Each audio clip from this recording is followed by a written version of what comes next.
അപ്പോൾ ഇന്നത്തെ നമ്മുടെ ഒരു സിമ്പിൾ ഡ്രോയിങ് ആണ് ചെയ്യാനായിട്ട് പോണേ. അപ്പോൾ അതിനായിട്ട് ആദ്യം തന്നെ നമ്മളൊരു വീടാണ് വരയ്ക്കാൻ പോണേട്ട്. അപ്പോൾ വീടിൻ്റെ 2 മേൽക്കൂരയാണ് വരയ്ക്കണേ. അപ്പോൾ 2 സ്ലാൻഡിങ് ആയിട്ടുള്ള 2 ലൈൻസ് വരയ്ക്കുക. 2 ലൈൻ ഒപ്പാണോ നിൽക്കണേന്നൊന്ന് ചെക്ക് ചെയ്യുക. ശരിക്കും പറഞ്ഞാൽ നമ്മൾ ലൈറ്റായിട്ട് വേണം ഔട്ട്ലൈൻ ചെയ്യാനായിട്ട്. പക്ഷെ ഞാനിപ്പോൾ നിങ്ങൾക്ക് വീഡിയോയിൽ കാണാൻ വേണ്ടി കുറച്ച് ഡാർക്കായിട്ടാണ് പെൻസിലോണ്ട് വരയ്ക്കുന്നത്. ഇപ്പോഴും വരയ്ക്കുമ്പോൾ ലൈറ്റായിട്ട് വരയ്ക്കാനായിട്ട് ശ്രദ്ധിച്ചോളാം കേട്ടോ.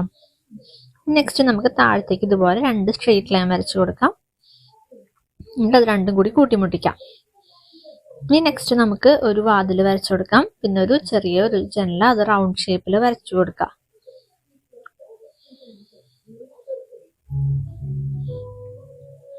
നമുക്ക് ആ വീടിന്റെ 2 സൈഡിലും കുറച്ച് പുല്ല് വരച്ചു കൊടുക്കാം. അതിങ്ങനെ റാ പോലെ ഇങ്ങനെ ഇട്ടിട്ട് വരച്ചാൽ മതി. ഓക്കെ, നമ്മുടെ മെയിൻ ആയിട്ടുള്ള ഈ ഒരു ഇമേജിൽ മെയിൻ ആയിട്ടുള്ള പ്രോപ്പർട്ടിയാണ് ഈ വീട്. അത് വരച്ചു കഴിഞ്ഞാൽ നമുക്ക് ഇതിന്റെ ബാക്ക്ഗ്രൗണ്ട് ഒക്കെ ഒന്ന് വരച്ചെടുക്കണം. ബാക്കിലായിട്ടൊരു മല വരയ്ക്കുന്നുണ്ട്. 2 മല ഇങ്ങനെ വരച്ചെടുക്കാം. പിന്നെ ഒരു സർക്കിൾ മുകളിൽ വരയ്ക്കാം. നമ്മുടെ സണ്ണാണ്. അപ്പോൾ സണ്ണ് വരച്ചു. ഇനി നമുക്ക് 2 കിളികൾ പറക്കണ പോലെ വരയ്ക്കാം. പിന്നെ ഒരു ക്ലൗഡ് ഇവിടെ നിൽക്കണ പോലെ അതും ഇങ്ങനെ റാ ഇങ്ങനെ ഇട്ടിട്ട് വരച്ചെടുക്കാം. ഇനി നമുക്ക് മരത്തിന്റെ താഴെ 2 മരം നിൽക്കണ പോലെ വരച്ചെടുക്കാം. അപ്പം അതിനാദ്യം 2 സ്ട്രെയിറ്റ് ലൈൻ വരയ്ക്കാം. മരത്തിന്റെ തടിയിട്ട് പിന്നെ ഇങ്ങനെ റാ പോലെ ഇട്ടിട്ട് ഇതുപോലെ വരച്ചെടുക്കാം.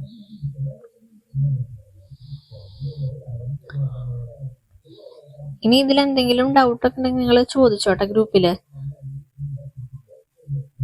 ഇനി അടുത്ത ക്ലാസ്സിൽ എന്തെങ്കിലും ഇമ്പ്രൂവ് ചെയ്യണമെന്നുണ്ടെങ്കിൽ എന്തെങ്കിലുമൊക്കെ ക്ലിയർ ആവാത്തുണ്ടെങ്കിൽ ഒക്കെ പറഞ്ഞോളോ. എന്നാലും ചേച്ചിക്ക് പിന്നെ എന്തെങ്കിലും എക്സ്ട്രാ ആഡ് ചെയ്യാനായിട്ട് പറ്റുള്ളൂ. നമ്മൾ സൈഡിൽ ഒരു വഴിയും കൂടി വരച്ചു കൊടുത്തു. ഇങ്ങനെ 2 കേർവ്ഡ് ആയിട്ടുള്ള ലൈൻസ് വരച്ചു കൊടുത്തു. ഇത്രേ ഉള്ളൂ നമ്മുടെ ഇന്നത്തെ ഇമേജ്. സിമ്പിൾ ആയിട്ടുള്ളൊരു ഇമേജാണ് വരയ്ക്കുന്നത്.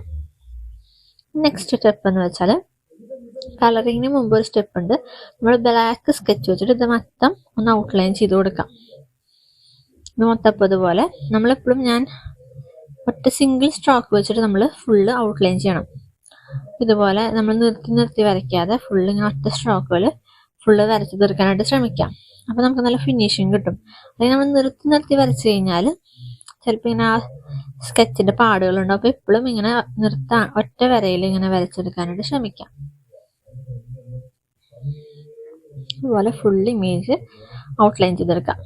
ഓക്കെ, നമ്മളെപ്പോഴും ഡ്രോയിങ് ചെയ്യുമ്പോൾ കളർ ചെയ്യുന്നതിന് മുമ്പ് എല്ലാം ഔട്ട്ലൈൻ ചെയ്ത് കൊടുത്തു കഴിഞ്ഞാൽ നമ്മൾ വരയ്ക്കുന്ന ഇമേജ് നല്ല ഭംഗിയുണ്ടാവും. ഓക്കെ, ഇതുപോലെ നമ്മൾ ഫുൾ ഔട്ട്ലൈൻ ചെയ്ത് കൊടുക്കുക.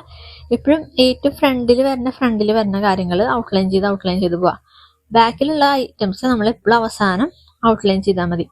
ഈ ഫോട്ടോയിൽ ഏറ്റവും ഫ്രണ്ടിൽ നിൽക്കുന്ന വീടാണ്. അപ്പം അതാണ് ചേച്ചി ആദ്യം തന്നെ വരച്ചത്. അത് കഴിഞ്ഞിട്ട് ഇനി ഇതുപോലെ ബാക്കിലേക്ക് ഉള്ളത് പിന്നെ വരച്ച് പോവാം. നമ്മൾ ഏറ്റവും അവസാനം വരയ്ക്കേണ്ടത് ഔട്ട്ലൈൻ ചെയ്യുന്നത് ഏറ്റവും ബാക്കിലുള്ള ഇതായിരിക്കണം. ഓക്കെ, അങ്ങനെ എല്ലാം ഇതുപോലെ സിമ്പിളായിട്ട് സ്കെച്ച് വെച്ച് ഔട്ട്ലൈൻ ചെയ്തെടുക്കാം.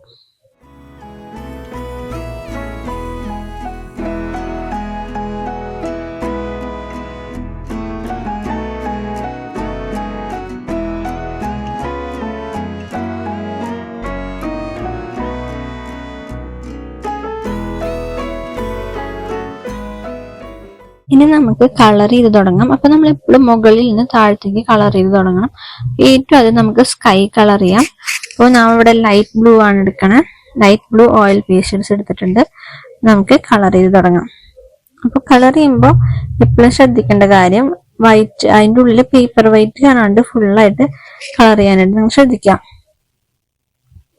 കളർ ചെയ്യുമ്പോൾ അങ്ങനെ ഫുള്ളായിട്ട് അതിൻ്റെ ഉള്ളിൽ വൈറ്റ് കളർ ഇല്ലാത്ത രീതിയിൽ കളർ ചെയ്യണം.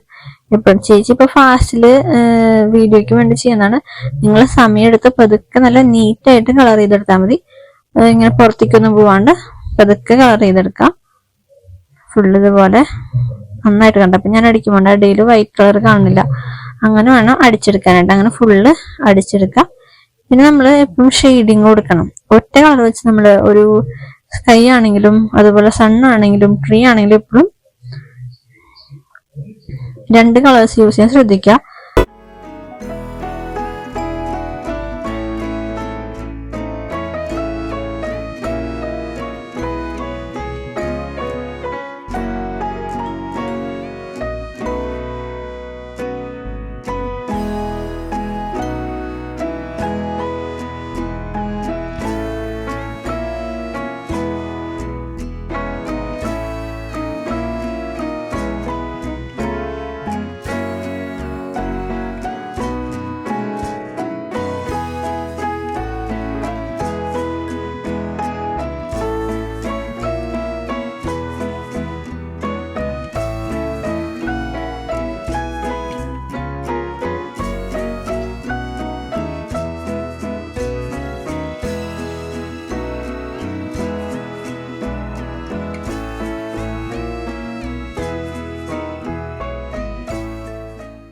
പിന്നെ ഞാൻ ഒരു പിങ്ക് ക്ലൗഡ് ആണ് വരയ്ക്കണം. അത് ഞാൻ ചുമ്മാ ഒരു കളർഫുൾ ആയിക്കോട്ടെ എന്ന് പിങ്ക് എടുത്തതാണ്. നിങ്ങൾക്ക് വേണമെങ്കിൽ വൈറ്റ് അല്ലെങ്കിൽ ഗ്രേ കളറൊക്കെ കൊടുക്കാം നമ്മുടെ ക്ലൗഡ്സിനും. അല്ലെങ്കിൽ പിന്നെ ലൈറ്റ് ബ്ലൂ വെച്ചിട്ട് ഇതുപോലെ ഔട്ട്ലൈൻ കൊടുത്തിട്ട് പിന്നെ അതിൻ്റെ ഉള്ളിൽ വൈറ്റ് വെച്ച് ഇങ്ങനെ കളർ ചെയ്യാം. അത് ഇഷ്ടമുള്ളൊരു കളേഴ്സ് കൊടുക്കാം. ഇതുപോലെ സെയിം മെത്തേഡ് വെച്ചിട്ട് 2 കളേഴ്സ് യൂസ് ചെയ്തിട്ട് എല്ലാതും കംപ്ലീറ്റ് ചെയ്തെടുക്കാം കേട്ടോ. അത് നിങ്ങൾ തന്നെ ചെയ്യില്ലേ, ചേച്ചി പറഞ്ഞ രണ്ടിനെ നിങ്ങളുടെ ഒരു ഐഡിയ അനുസരിച്ച് ചെയ്യാം. മലയ്ക്കാണെങ്കിൽ ആദ്യം മുകളിൽ കുറച്ച് യെല്ലോ കൊടുക്കുക, പിന്നെ താഴത്തേക്ക് ലൈറ്റ് ഗ്രീൻ, പിന്നെ ഡാർക്ക് ഗ്രീൻ, അങ്ങനെ 3 ഷെയ്ഡായിട്ട് കൊടുക്കുക.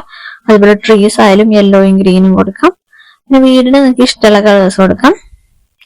പിന്നെ അതുപോലെ താഴെയുള്ള ആ മണ്ണിനും അവിടെ പുല്ലൊക്കെ ഉള്ള മൈതാനാട്ടോ, അപ്പൊ ഫുൾ റെഡ് ഗ്രീനും യെല്ലോ ഒക്കെ കൂടിയിട്ട് അങ്ങനെ കളർ ചെയ്തെടുക്കാം. അങ്ങനെ നിങ്ങളുടെ ഒരു ഇമാജിനേഷൻ വെച്ചിട്ട് ഫുൾ ഇമേജ് കളർ ചെയ്തെടുക്കാം കേട്ടോ.